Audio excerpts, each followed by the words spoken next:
morning sun had barely risen above the roofs of Agege when the roar of Bamadel's tanker engines split through the air like thunder. Neighbors were already muttering as the huge truck coughed, rattled, and bellowed smoke into the sleepy street. But Bamadel didn't care. He never did. "Na everyday wahala with this man tanker," Mama Tawa, the pepper seller by the junction, grumbled, covering her nose from the thick black smoke. Bamadel, a tall, dark-skinned man in his mid-40s, stood proudly by his truck, one hand on his waist and the other tightening his cap. His shirt was half-buttoned, his trousers dusty, and his boots carried the scars of long-distance travel. To him, the tanker was not just a machine. It was his companion, his pride, and in many ways his stubborn shadow. He climbed into the driver's seat with a swagger, ignoring the glares of those he had just smoked out. With a loud rev, he eased the beast of steel into the road, horns blaring at Danfos and Okadas that dared to share his lane. "Come out from Road Jor! You dey craze?" He barked through the open window, swatting the air with his hand at a Kiki driver who had cut in front of him. That was Bamadil, quick-tempered, loud, and unyielding. People called him the stubborn tanker driver because he never agreed with anyone, never compromised, and never took orders lightly. As he joined the expressway, the road stretched like a long brown ribbon baked under the morning sun. Potholes yawned like traps. Trucks crawled in sluggish lines, and hawkers balanced trays of gala and lacasera between lanes. It was the familiar chaos of Nigerian highways, but Bamadel felt at home.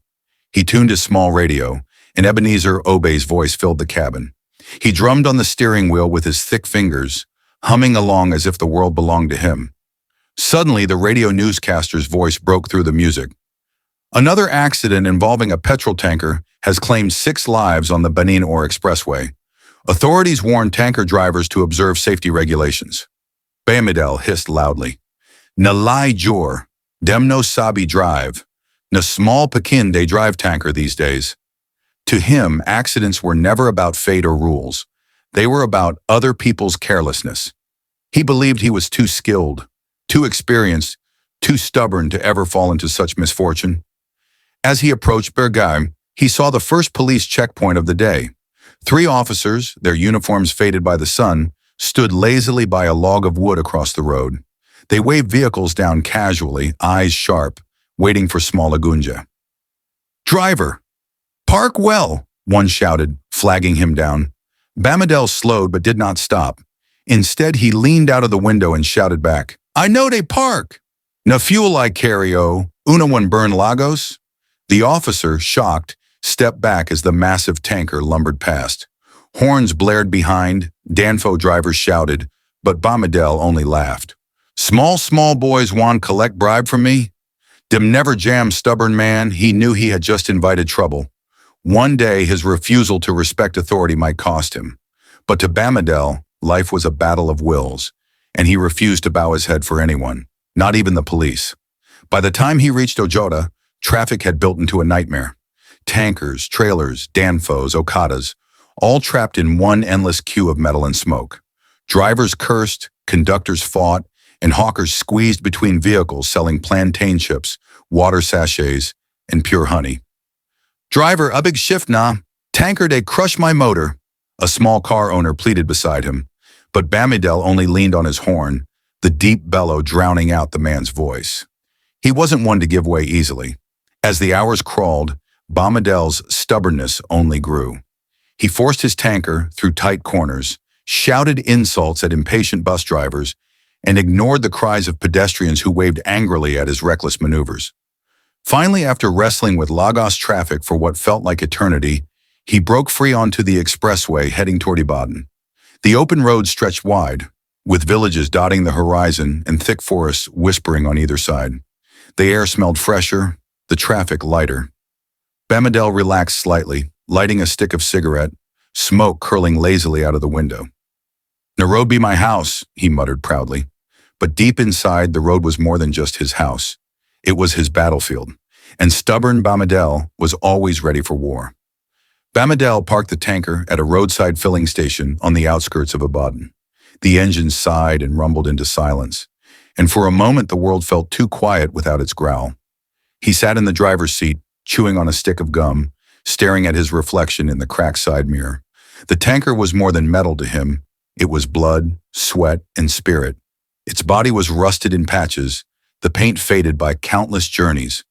But in Bamidel's eyes, it was beautiful. Every dent had a story. Every scratch carried a memory. He rubbed the dashboard lovingly. "Ain't in, my baby. We don't walk a tire. You know they disappoint me." That was how deep the bond ran. While other drivers complained about their trucks, Bamidel spoke to his tanker as if it were human. Some called it madness, others called it obsession. But to him, it was loyalty. His tanker had never betrayed him, unlike many people he had known. A younger driver, Kunle, who had just parked his own truck nearby, strolled over, grinning. "Baba Bamideli, na only you day romance tanker like woman o." The other drivers lounging by the shade of a kiosk burst into laughter. Bamidel scowled, taking off his cap and slapping it against his thigh. "Kunle, make you no day talk anyhow. This motor na my life. Na because una no day respect una tanker na why una day get accident anyhow." The laughter died down. Everyone knew Bamidel's reputation. He was stubborn, yes, but also one of the most skillful drivers in the Union. He could reverse a loaded tanker into a space that seemed impossible, navigate sharp bends in the dead of night, and keep awake for 24 hours on the road with nothing but cola nut and cigarette. Yet it was his arrogance that often drew quarrels. He hardly listened to advice. He always believed he knew best. As the drivers sipped hot tea from the Mai Shai's kiosk, talk turned to the upcoming meeting of the Petroleum Tanker Drivers Union. Rumors spread that new safety rules would be introduced, rules about parking, loading hours, and fines for reckless driving. Kunle scratched his head. "Dem say we go dey pay if we no follow instruction, even for checkpoint, if FRSC catch us without reflective tape, no problem." But Medela hissed loudly. "Na nonsense dem dey talk. Which reflective tape? Which instruction? Abeg, let me go teach them how to drive tanker.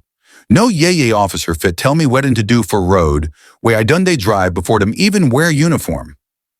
The drivers looked at one another uneasily.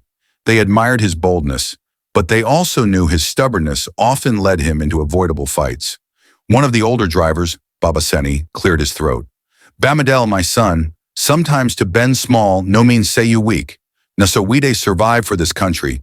You too dey carry strong head. One day go put you for Wahala, where you no fit escape." But Bamidel only leaned back in his chair, arms folded across his chest. "Baba, make I tell you something. Na stubborn man dey win for this life. If you bend too much, dem go break you." He spat to the side, signaling the end of the conversation. Later that evening, as dusk painted the skies red, Bamidele prepared to continue his journey toward Elorn, where he was meant to deliver his load. Before climbing into his tanker, he performed his usual ritual, a slow walk around the truck, checking the tires with a heavy spanner, tapping the fuel tank like a drummer testing sound. To outsiders, it was an ordinary inspection, but for Bamidel, it was something more, an oath between man and machine. He whispered under his breath, "Carry me well, no disgrace me." With that, he mounted the driver's seat, started the engine, and the beast roared back to life. The ground shook, the air filled with smoke, and Bamidel smiled. The road ahead was dark, but his stubborn spirit burned bright. The Eloran road stretched endlessly, cutting through villages where children chased one another barefoot. Goats wandered lazily, and women balanced firewood on their heads. Dust swirled in the air, painting the horizon orange. Bamidele's tanker thundered along, rattling with every bump. His eyes were sharp, his grip firm on the steering, his stubborn heart set like stone. He had been on the road since morning, and though his back ached, he refused to stop. To him, pausing meant weakness. As he overtook a slow-moving trailer, his phone buzzed in the glove compartment. He grabbed it without slowing down. "Hello, who dey talk?" he barked. It was his boss, Alhaji Musa, the owner of the tanker. His voice came sharp and demanding. "Bamidel, where you dey? Customers for Elorn, they wait since afternoon. Why you never reach?" Bamidel frowned. "Alhaji, you know dey see traffic for road? Nimi go manufacture flyover? I dey come, don't give me excuse," Alhaji snapped. Other drivers don't deliver. No only you day drag leg. I know one here story. Just make sure you reach tonight. Bamadel's jaw tightened. He hated being talked to like a child. He pulled the phone from his ear and muttered curses under his breath. Na me they do all the hard work, yet dem go sit down for office they shout. Mshq. He tossed the phone aside and pressed harder on the accelerator. By the time he reached Ogbomosho, the sun had dipped, and night crept slowly across the land. His headlights cut through the darkness, revealing potholes that gaped like hungry mouths. Other tankers moved cautiously, but not Bamadel. He drove with the same defiance that earned him his stubborn name. Suddenly, he saw flashing lights ahead, a Federal Road Safety Corps checkpoint. Officers waved down vehicles, inspecting papers, torches sweeping through the night. Bamadel hissed, "These people again. Na so disturbance them, sabi." An officer in reflective vest signaled for him to stop. "Driver, park well." "Park well." But Bamadel only slowed a little and rolled down his window. "Oga officer, abig shift. I dey carry fuel. If una delay me, na risk for everybody." The officer frowned. "Driver, no argue. Park for inspection." Bamadel's voice grew louder. "Inspection wettin'. This tanker fit burn this whole place if una dey play with me. I know dey park." The officer's face hardened. "Oya, stop there or we impound your vehicle." Bamadel hit the steering wheel angrily. "Impound fire! You want see Wahala?" Other drivers watching from behind shook their heads. Everyone knew Bamadel loved trouble. After minutes of shouting, the officers reluctantly let him go, muttering insults as his tanker rumbled past. He smirked, proud of his victory. "Na me be king of road. Nobody fit command me," he boasted to himself. But in the silence that followed, a small thought gnawed at him. What if one day his stubbornness cost him more than a bribe? What if one day his refusal to bend brought him disaster? He quickly brushed it aside. To Bamadel, fear was for the weak. Hours later, he finally reached Ilorin, tired but triumphant. He parked at the depot and called Alhaji Musa to announce his arrival. "I done reach. I talk, say I go deliver. Abi, I no deliver." Alhaji's voice was cold. "You reach late.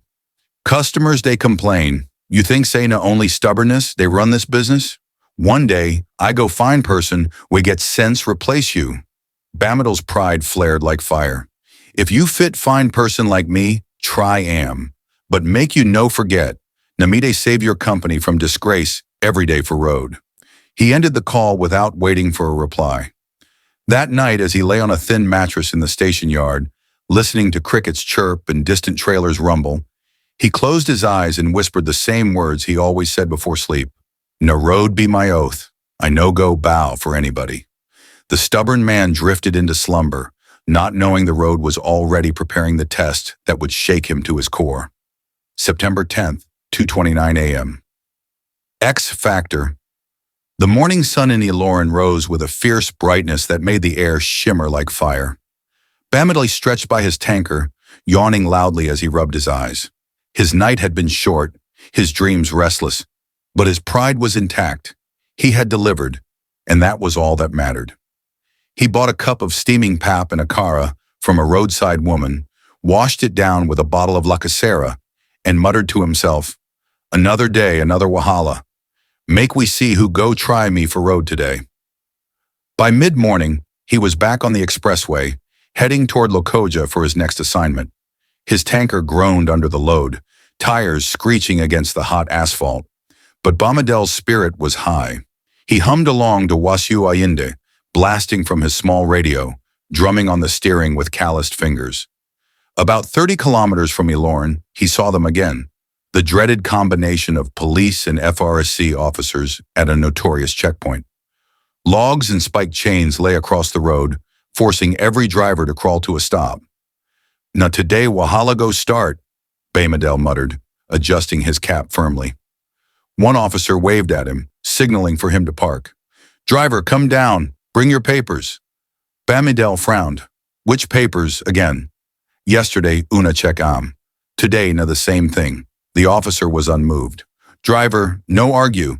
Bring your fire extinguisher, triangle, license, and waybill." Bamadel opened his door and jumped down, his boots hitting the ground with a thud. He towered over the officer, his voice loud and sharp. "Oga, listen well. This tanker day carry premium motor spirit. If you delay me here under hot sun and anything happen, nauna go explain am. No they disturb me with all this yeah check?" The officer's eyes narrowed. "Driver, if you no get respect, we go show you pepper. You think say, because you they carry tanker, you fit talk anyhow." Other drivers parked behind were watching. Some whispered among themselves. Everybody knew Bamadel's mouth was sharper than a cutlass. The second officer stepped forward. "Driver, park for inspection bay. We dey impound motor, we know they comply." Bamadel folded his arms across his chest, eyes blazing. "Impound wettin'? Una wan carry tanker, go station, make fuel burn Una office. If Una gets sense, make Una shift for me." The officers were furious now. One of them moved to pull the spike chain back across the road, clearly intending to trap the tanker. But Bamadel roared, his voice echoing across the road. "Touch that chain and you go regret am." I know they joke. His stubbornness was a shield, but also a sword that cut deep into every situation. A senior FRSC marshal approached, his uniform neat, his voice calm. "Driver, why you dey shout? Nobody won't fight you. We dey do our work. Show us your extinguisher and triangle, then you go continue your journey." Bamadel's nostrils flared. He marched back to his truck, opened the side compartment, and dragged out a dusty extinguisher. He dropped it at the officer's feet with a loud thud. "See, am, E-day. Wettin' again." The officer inspected it, frowned, and shook his head. "This extinguisher don't expire since last year. You dey carry tanker with expired extinguisher?" "Driver, this one's serious." Obamadeli's voice thundered like a storm. "Expired key? Oga, and a fire extinguisher be this. No be a cara. E still dey spray, abi a no dey spray.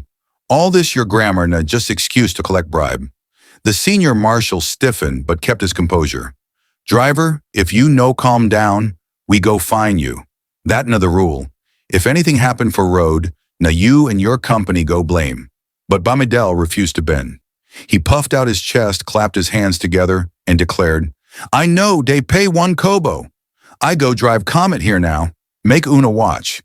And with that, he stormed back into the cabin, fired up the engine, and pressed the accelerator. The tanker roared forward. The officers jumped aside as the beast of steel lumbered past the checkpoint.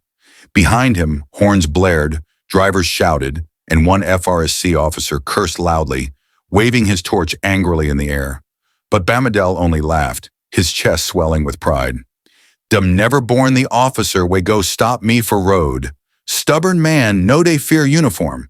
Yet as the road stretched on and silence returned, a tiny unease tugged at his heart. He had won again. But how many more battles could he fight before one turned against him? Still, he brushed it aside.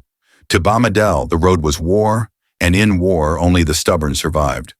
The night was deep, the road eerily quiet, when Bamadel's tanker rumbled past the outskirts of Lokoja.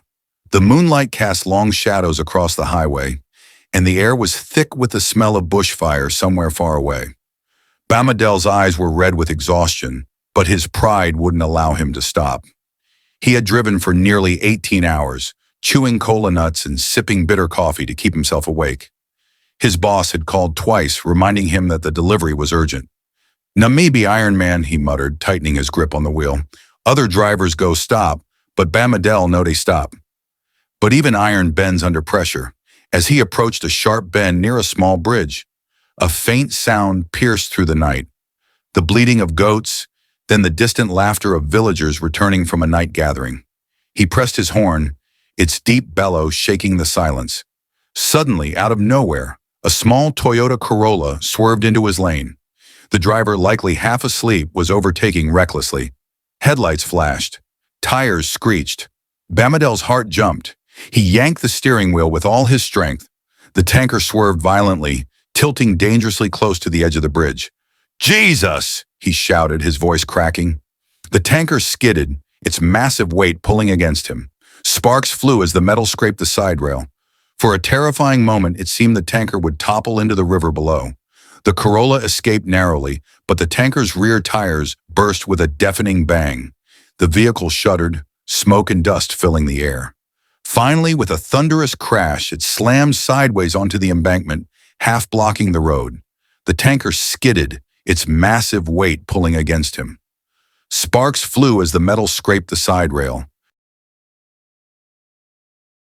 Bamadel climbed out slowly, his legs weak beneath him. He staggered a few steps, staring at the tilted tanker like a man staring at his own coffin. His chest rose and fell with ragged breaths. One young villager grabbed him by the arm. "Oga driver, you for Don kill everybody here. Why you know they drive carefully. See as you nearly carry tanker enter river." For once, Bamadel had no insult to give. His mouth was dry. His stubborn words had abandoned him. Another man, older and calmer, shook his head sadly. "Driver, strong head no dey save person for road. If you no slow down, if you no respect rules, na death you dey invite. You see am now?" The words pierced Bamadel's heart deeper than any police insult or village quarrel.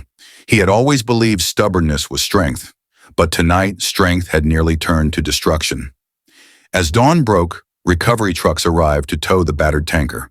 Alhaji Musa, his boss, came in person, his face dark with anger.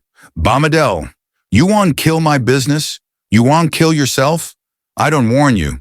This your stubbornness go finish you one day." Bamadel lowered his head. For the first time, he had no reply. No boast, no insult, no defense. That night, as he sat alone by the roadside, watching the battered tanker being dragged away, he whispered to himself, Maybe stubborn man fit bend small. If not, ego break." The words felt strange on his tongue, but they were true. The road had finally taught him a lesson his pride could no longer deny. For the first time in his long career, Bamadel admitted quietly in his heart that being stubborn was not always strength. It could also be weakness, and sometimes it could be deadly. And so, the stubborn tanker driver, humbled by the very road he once ruled, began to change.